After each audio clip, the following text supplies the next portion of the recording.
আসসালামু আলাইকুম ওরহমতুল্লাহি ওবরাকাতু। হামিদান ওয়া নুসাল্লি আলা রাসূলিহিল কারীম, আম্মা বাদ। আজকে তরজামাতুল কোরআন পাঠের প্রথম ভিডিও। তো আজকে সংক্ষিপ্তভাবে তরজামাতুল কোরআন নিয়ে কিছু আলোচনা করব ইনশাআল্লাহ।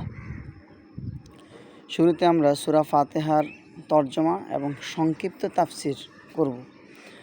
সূরাতুল ফাতিহা আমরা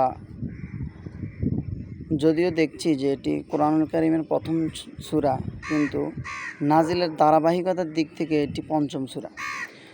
দ্বিতীয় নম্বর হচ্ছে সূরাতুল ফাতিহা আল্লাহ সুবহানাহু ওয়া তাআলা এমন একটি সূরা যা পুরো কোরআন শরীফে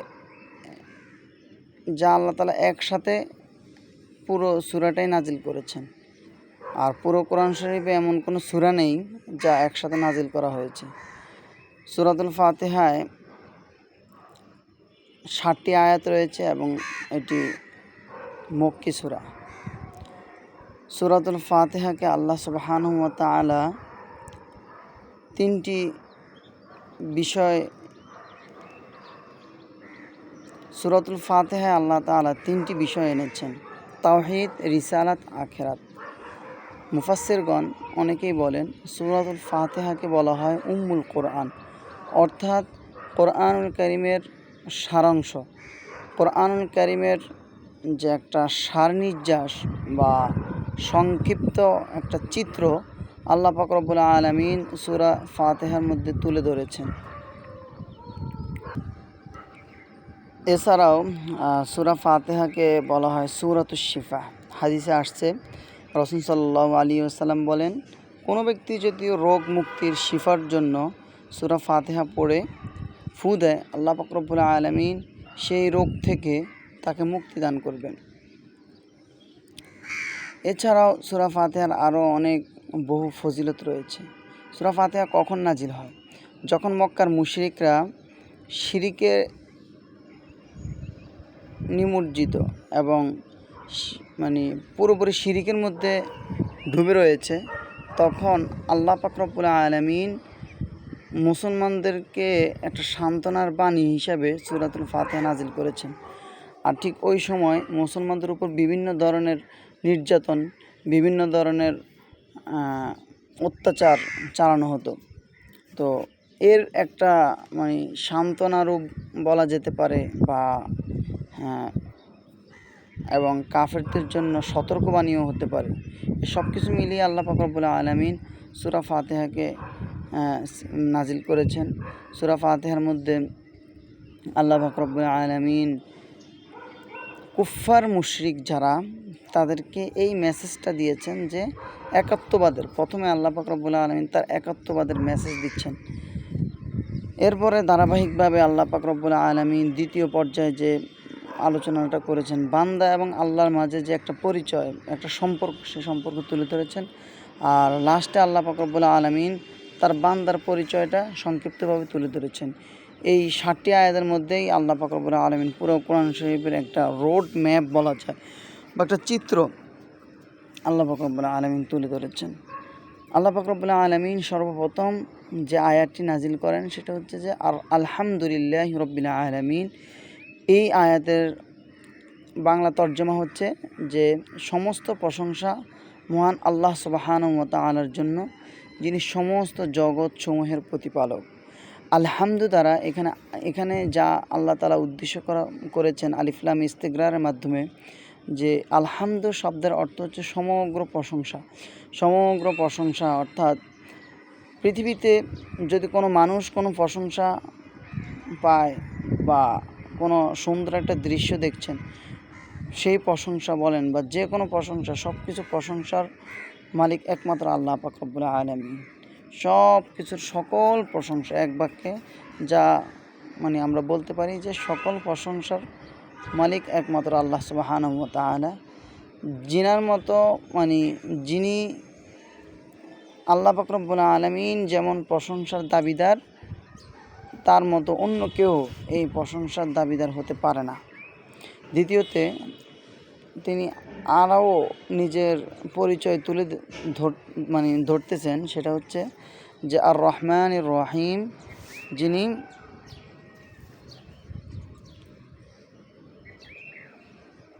হ্যাঁ, দ্বিতীয়তে তিনি যে শব্দটা আল্লাহ পাক রব্বুল আলামিন ব্যবহার করেছেন, দ্বিতীয়তে যে শব্দটা আল্লাহ পাক রব্বুল আলামিন ব্যবহার করেছেন সেটা হচ্ছে যে আল্লাহ পাক রব্বুল আলামিন বলতেছেন লিল্লাহি রাব্বিল আলামিন, যিনি জগৎ সমূহের প্রতিপালক। এখন জগৎ সমূহ বলতে আমরা কী বুঝি? দুনিয়া যেমন একটা জগৎ, ঠিক আখিরাত একটা জগৎ, চন্দ্র একটা গ্রহ, ঠিক আছে, বা গ্রহ নক্ষত্র বিশাল বড় বড় জগৎ রয়েছে সমুদ্রের নিচে, সেটাও একটা জগৎ। জগৎ বলতে অনেক কিছু এখানে আমরা মানে বোঝানো হয়। তো এই পৃথিবী ছাড়াও আল্লাহ পাক রব্বুল আলামিন আরও জগৎ বা গ্রহ নক্ষত্র অনেক কিছু আল্লাহ পাক রব্বুল আলামিন সৃষ্টি করেছেন। এক বলা হয়, মানে অনেকে বলে বা আমরা বিজ্ঞান বলে যে একটা নক্ষত্র পৃথিবী থেকেও অনেক বড়। তো এরকম হাজারো নক্ষত্র রয়েছে, আল্লাহ পাক রব্বুল আলামিন হাজারো গ্রহ রয়েছে। সকল কিছুর একমাত্র প্রতিপালক আল্লাহ পাক রব্বুল আলামিন, যিনি সকল কিছুর স্রষ্টা। আর রহমানির রহিম। এর পরবর্তীতে আল্লাহ পাক রব্বুল আলামিন বলেন, তিনি তার প্রশংসা বা তার গুণবাচক দুটি শব্দ ব্যবহার করেছেন। একটা হচ্ছে যে রহমান, আর একটা হচ্ছে যে রহিম। রহমান এবং রহিম দুটি শব্দ রেহেম থেকে মূলত এই দুটি শব্দের উৎপত্তি হয়। তো রেহেম অর্থাৎ গর্ব, রেহেম দ্বারা বোঝানো হয় গর্ব। অর্থাৎ একটা বাচ্চা যখন তার মায়ের, সেটা শুধু মানুষ না, যে কোনো পশু পাখি হোক, একটা বাচ্চা যখন তার মায়ের গর্ভে আসে, তখন আল্লাহ পাক রব্বুল আলামিনের পক্ষ থেকে তার মায়ের মধ্যে একটা ভালোবাসা সৃষ্টি হয়। সেই ভালোবাসাটাও মহান আল্লাহ পাক রব্বুল আলামিন দেন বান্দাকে শুধুমাত্র বোঝানোর জন্য। রহিম শব্দটা আল্লাহ পাক রব্বুল আলামিন এখানে ব্যবহার করেছেন। আর রহমান রহিম আল্লাহ পাক রব্বুল আলামিনের ভালোবাসার একটা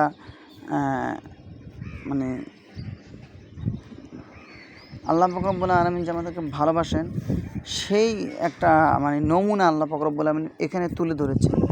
রহমান শব্দটি আমরা আরবি গ্রামার থেকে যেটা বুঝি যে রহমান শব্দটি ফাআলানুর ওজনে এসেছে, তাই এর অর্থ দাঁড়ায় যে আল্লাহ পাক রব্বুল আলামিন অতি দয়ালু।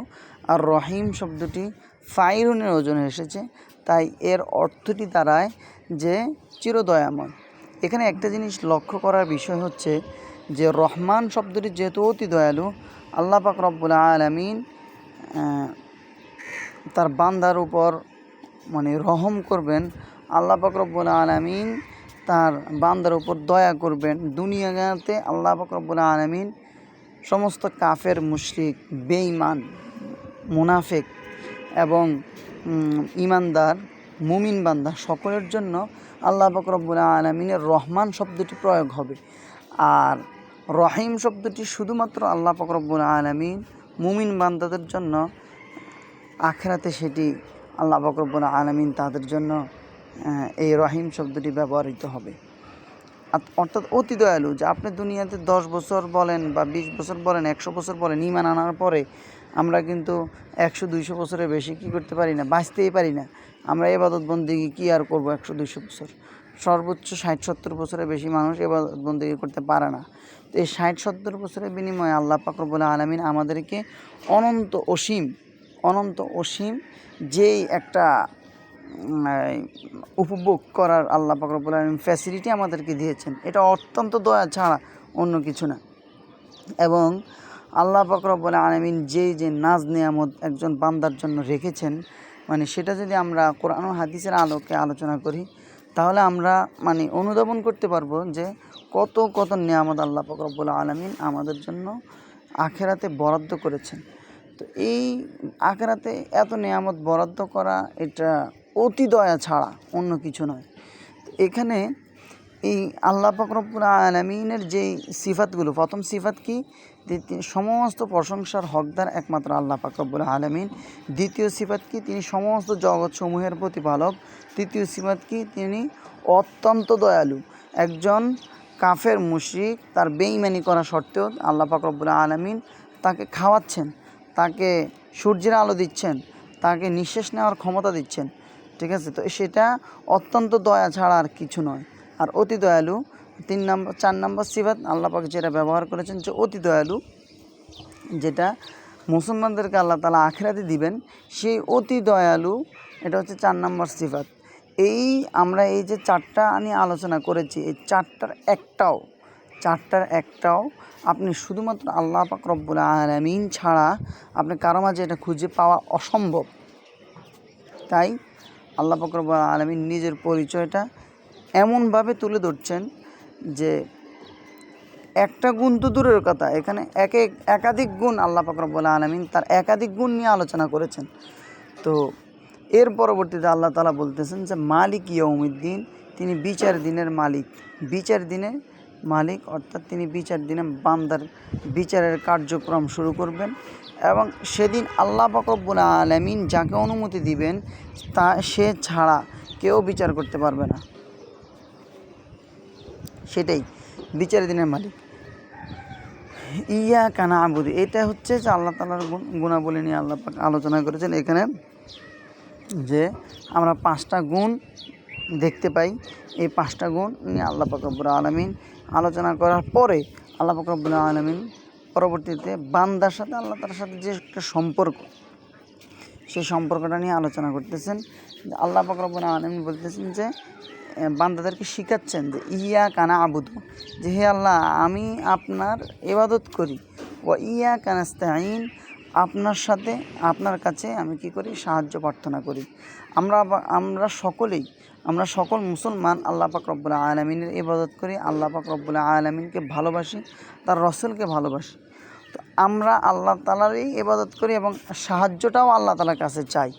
তো আল্লাহ পাক রব্বুল আলামিনের সাথে আমাদের খুব গভীর একটা সম্পর্ক রয়েছে। সেই সম্পর্কটা কি, যে আমরা আল্লাহর ইবাদত করি এবং আমাদের যত সমস্যা আছে, আমাদের যত দুঃখ কষ্ট, সব কিছুই আমরা আল্লাহ তাআলার সাথে শেয়ার করি। সেটাই আমরা আল্লাহর ইবাদত করি, আল্লাহ তাআলার কাছে সাহায্য প্রার্থনা করি। এরপরে আল্লাহ পাক রব্বুল আলামিন বান্দার একটা পরিচয় তুলে ধরেছেন, ইহদিনাস সিরাতাল মুস্তাকিম। বান্দার পরিচয় কি, যে বান্দা আল্লাহ তাআলার কাছে বলতেছেন যে ইহদিনাস সিরাতাল মুস্তাকিম, আমাদেরকে পথ দেখান, সঠিক পথ, আমাদেরকে পথ দেখান সঠিক পথ। তো সঠিক পথ আল্লাহ তাআলার কাছে চেয়ে নিতে হয় এবং আমরা আল্লাহ তাআলার কাছে দৈনন্দিন সঠিক পথ চাই। পৃথিবীতে হাজারো মানুষ রয়েছে, সবাই কিন্তু সঠিক পথে নেই। তো এখানেও একটা মেসেজ আল্লাহ তাআলা দিয়েছেন যে মানুষ বেঠিক পথেও থাকে, তাকে শুধুমাত্র সঠিক পথে নেওয়ার ক্ষমতা একমাত্র আল্লাহ তাআলাই রাখেন। তো আল্লাহ তাআলার কাছে চাওয়া যে আল্লাহ আমাদেরকে আপনি সঠিক পথের পথ দেখান। সিরাতাল্লাযীনা আন'আমতা আলাইহিম, তাদের পথ যাদেরকে আপনি নিয়ামত দান করেছেন। গায়রিল মাগদুবি আলাইহিম ওয়ালাদ-দাল্লিন, তাদের পথ নয় যারা পথভ্রষ্ট গোমরা। দুনিয়াতে হাজারো পথভ্রষ্ট এবং গোমরা রয়েছে, যাদের মাধ্যমে যারা নিজেরাও ধ্বংস এবং মানুষকেও তারা ধ্বংস করছে। এমনও আমরা নজির দেখি, বা এমন হাজারো মানুষ আছে যারা নিজেরাও গোমরা, মানুষদেরকেও গোমরা করছে। তো তাদের পথ নয়, যারা নিজেরাও গোমরা আমাদেরকেও ভুল পথে নিয়ে যাচ্ছে, সেটাই। তো আলহামদুলিল্লাহ, সূরা ফাতিহার মোটামুটি সংক্ষিপ্ত, সূরা ফাতিহার তর্জমা এবং ব্যাখ্যা ব্যাপক, যা আসলে 2, 4, 5 মিনিট 10 মিনিট আলোচনা করা খুব দুর্লভ, এবং ওই জ্ঞানও আমার ভিতরে নেই যে কয়েকদিন ধরে সূরা ফাতিহা আলোচনা করতে পারবো। আল্লাহ পাক রব্বুল আলামিন এর থেকেও বেশি জ্ঞান অর্জন করার তৌফিক দান করুক। আমিন। ওয়া আখিরু দাওয়ানা আনিল হামদুলিল্লাহি রাব্বিল আলামিন। সামনে রয়েছে সূরা বাকারা। এখানে আল্লাহ পাক রব্বুল আলামিন বিভিন্ন বিষয় আলোচনা করেছেন। বনি ইসরাইল সম্পর্কে এখানে মূল আলোচনা। আর এখানে শুরুতে আল্লাহ পাক রব্বুল আলামিন মুমিনদের কিছু গুণাবলী, কাফেরদের কিছু অবস্থা, মুনাফিকদের কিছু অবস্থা আল্লাহ তাআলা তুলে ধরেছেন, ঠিক আছে। এবং হযরত আদম আলাইহিস সালামের জান্নাতের কিছু কাহিনী আছে, এ সব কিছু মিলে সূরা বাকারা ব্যয়বহুল, ব্যাপক আলোচনা। তো আমরা এই সূরা ফাতিহা থেকে কী শিখেছি এটা আমরা নোট করব এবং এর উপর আমরা নিজে আমল করার চেষ্টা করব ইনশাআল্লাহ। আসসালামু আলাইকুম ওয়া রাহমাতুল্লাহি ওয়া বারাকাতুহু।